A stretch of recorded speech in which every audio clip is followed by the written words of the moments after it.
Voilà, Vincent Fabre, merci d'être avec nous ce soir. Vous êtes donc ex-directeur financier à la Socredo et vous avez été fraîchement élu à la direction de la Caisse de prévoyance sociale. Vous avez pris d'ailleurs aux fonctions hier. La situation donc de la Caisse est critique, 4000 salariés en moins depuis mars dernier, c'est moins de cotisations. Quelle est la situation actuelle de la CPS et vos prévisions pour 2021? Alors la situation de la Caisse est quand même sous contrôle. Pour rappel, un prêt a été signé au mois d'octobre. Il permet d'assurer l'ensemble des prestations jusqu'à la fin de l'année et même début 2021.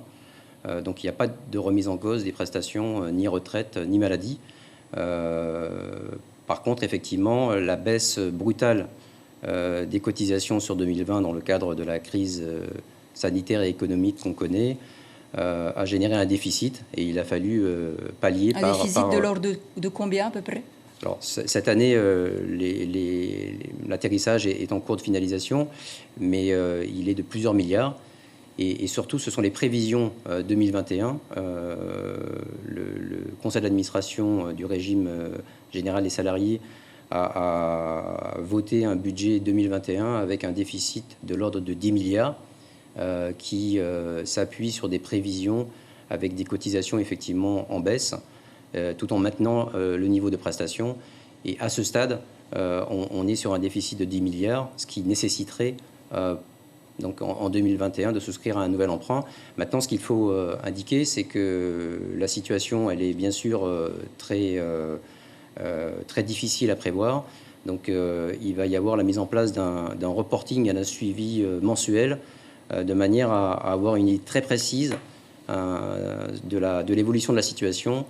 Et aujourd'hui, on espère tous une sortie rapide de la crise sanitaire et surtout que les actions qui sont en train d'être réfléchies et mises en place dans le cadre d'un plan de relance auront des effets bénéfiques sur l'emploi et sur la relance de l'économie en général.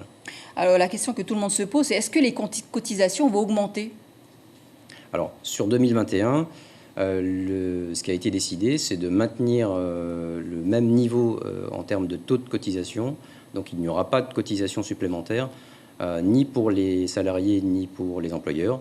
Dans le cadre de cette situation déjà suffisamment difficile, il était hors de question d'alourdir encore plus l'effort des entreprises et des salariés.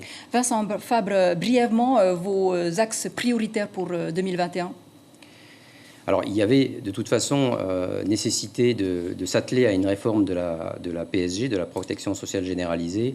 La situation économique et sanitaire que l'on traverse, avec toutes ces inconnues, nous oblige à accélérer le planning de cette réforme.